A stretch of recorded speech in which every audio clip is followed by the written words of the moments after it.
तो नमस्कार दोस्तों, स्वागत है आप सभी का इस चैनल पे। दोस्तों जैसे कि आपको पता ही होगा कि वेतन आयोग जो होता है वो हर 10 साल के बाद रिवाइज होता है। जैसे कि दोस्तों आपको बता दो कि चौथा वेतन आयोग 1986 से इम्प्लीमेंट हुआ था। वहीं भी दोस्तों पांचवा वेतन आयोग जो है 1996 से इम्प्लीमेंट हुआ था।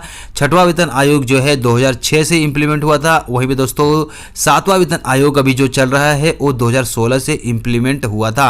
अब ऐसे भी दोस्तों सातवां वेतन आयोग को 5 साल बीत चुके हैं। अब दोस्तों 8वें वेतन आयोग की चर्चा तेज हो गई है। जो आपको बता दूं कि 8वें वेतन आयोग की चर्चा इसलिए करना जरूरी है कि अगर 8वां वेतन आयोग की चर्चा नहीं होगी तो इस समय से लागू नहीं हो पाएगा। दोस्तों इसके लिए अभी से सरकार को कमेटी बैठानी चाहिए और 8वें वेतन आयोग में कर्मचारियों और पेंशन भोगियों को किस प्रकार से फायदा दिया जा सके, इसके लिए यहाँ पे कमेटी का गठन जरूर होना चाहिए ताकि सही समय पे सभी कर्मचारियों और पेंशन भोगियों को 8वें वेतन आयोग का फायदा दिया जा सके। जी दोस्तों आपको बता दूं कि 8वां वेतन आयोग जो है 2026 में इम्प्लीमेंट होगा। जी दोस्तों अभी 5 साल और बाकी है, लेकिन दोस्तों अभी 2021 एंडिंग है, अब केवल 4 साल बाकी रह गया है। तो दोस्तों ऐसे में 8वां वेतन आयोग की चर्चा करनी बहुत ही जरूरी है। दोस्तों इस वीडियो के माध्यम से हम लोग जानेंगे कि 8वें वेतन आयोग में आपकी जो सैलरी है या पेंशन है वो कितनी बढ़ने वाली है अगर 8वां वेतन इम्प्लीमेंट होता है। तो दोस्तों दो विधियों के बारे में यहाँ पे चर्चा हो रही है, 8वां वेतन आयोग और एक जो है एक्रोयड फॉर्मूले के आधार पे। दोस्तों फिलहाल हम लोग देखेंगे कि 8वें वेतन आयोग में आपकी सैलरी और पेंशन कितनी बढ़ने वाली है अगर 8वां वेतन आयोग इम्प्लीमेंट होता है। तो दोस्तों अभी 4 साल बाकी है। ऐसे में दोस्तों यहाँ पे आप अपनी स्क्रीन पे देख पा रहे हो कि छठवां वेतन आयोग जब इम्प्लीमेंट हुआ था, छठवां वेतन आयोग 2006 में इम्प्लीमेंट हुआ था, तो उस समय जो फिटमेंट फैक्टर था छठवें वेतन आयोग में फिटमेंट फैक्टर 1.86 था। उसके हिसाब से मिनिमम बेसिक थी 7,000 रुपये और मिनिमम पेंशन थी इसका हाफ यानी कि 3,500 रुपये। जी दोस्तों छठवें वेतन आयोग में 1.86 का फिटमेंट फैक्टर था, इसके हिसाब से पे को रिवाइज किया गया था। वहीं दोस्तों बात कर लेते हैं 7वें वेतन आयोग में। तो 7वें वेतन आयोग 2016 से इम्प्लीमेंट हुआ और 7वें वेतन आयोग में जो भी आप बेसिक पेंशन पाते थे 6वें वेतन आयोग में या बेसिक पे थी आपकी, तो उसको 2.5 से मल्टीप्लाई करके आपकी मिनिमम जो बेसिक है 18,000 रुपये घोषित किया गया और मिनिमम पेंशन जो है 9,000 रुपये निर्धारित किया गया। वहीं भी दोस्तों 6वें वेतन आयोग से जब 7वें वेतन आयोग में कन्वर्जन किया गया तो 2.57 फिटमेंट फैक्टर का यूज किया गया, लेकिन बहुत सारे कर्मचारी और पेंशन खुश नहीं थे और उन्होंने डिमांड किया था कि 3.68 के हिसाब से कन्वर्जन किया जाए और मिनिमम जो सैलरी है वो 26,000 निर्धारित किया जाए और मिनिमम जो पेंशन है वो 13,000 रुपये निर्धारित किया जाए। लेकिन दोस्तों सरकार ने इस प्रपोजल को नहीं अभी तक माना है।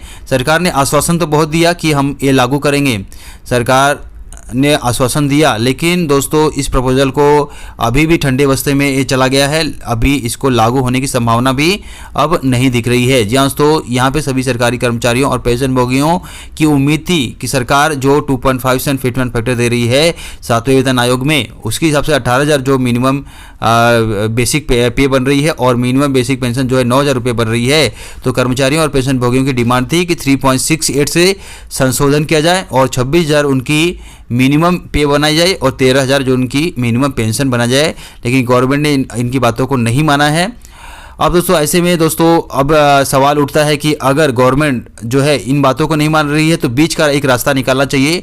पहले 7वां वेतन आयोग बराबर से दे दिया जाए, उसके बाद 8वें वेतन आयोग की चर्चा करें। जी दोस्तों 7वें वेतन आयोग में जो ये सरकार ने दिया है, लेकिन सर इसको जो है कर्मचारी और पेंशन भोगी नहीं मान रहे हैं।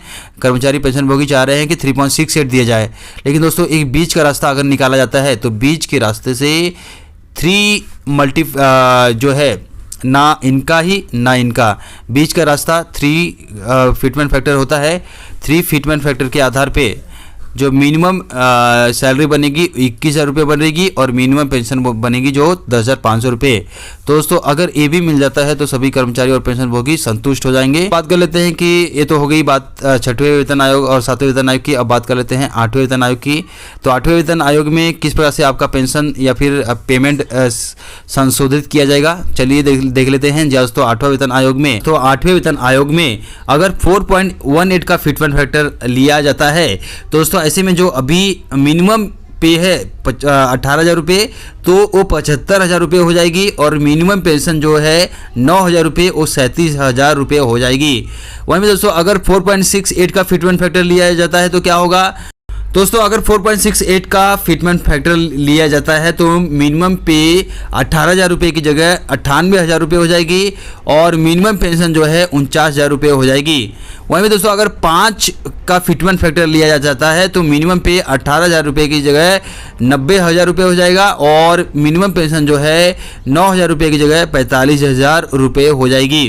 तो 8वां वेतन आयोग में इस प्रकार से आपको लाभ मिलने वाला है। और दोस्तों अगर इसका रिवीजन किस प्रकार से होगा, जी हाँ दोस्तों, अगर आप 27,500 इस समय आपकी करेंट बेसिक पे है तो 4.18 का अगर फिटमेंट फैक्टर लगता है तो 1,14,000 आपकी जो है मिनिमम बेसिक हो जाएगी और 4.68 का लगता है तो 1,28,700 हो जाएगी और अगर 5 का लगता है फिटमेंट फैक्टर तो 1,37,000 रुपये हो जाएगी।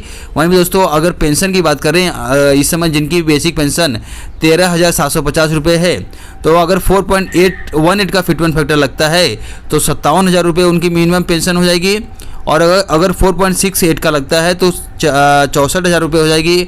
अगर 5 का फिटमेंट फैक्टर लगता है तो 68,000 रुपये उनकी मिनिमम पेंशन हो जाने वाली है। लेकिन दोस्तों ये अभी नहीं होने वाला है, ये 5 साल के बाद होने वाली है। तो दोस्तों आपको ये बातें समझ में आई होगी कि क्या होगा आगे। अगर 8वां वेतन आयोग आता है तो इसके लिए अभी से तैयारी करनी पड़ेगी ताकि सभी को समय से 2026 आते आते इसका लाभ दे दिया जाए। नहीं तो अगर अभी से तैयारी नहीं होगी तो 2030 में ही जाके मिलने वाला है। दोस्तों आप डिसाइड कीजिए कि क्या होने वाला है क्या नहीं होने वाला है। अगर आप चाहते हैं 8वां वेतन आयोग जल्दी से आए तो आप वीडियो को लाइक करके इस चैनल को सब्सक्राइब कर लीजिए ताकि आपको इसी तरह की जानकारी मिलती रहे।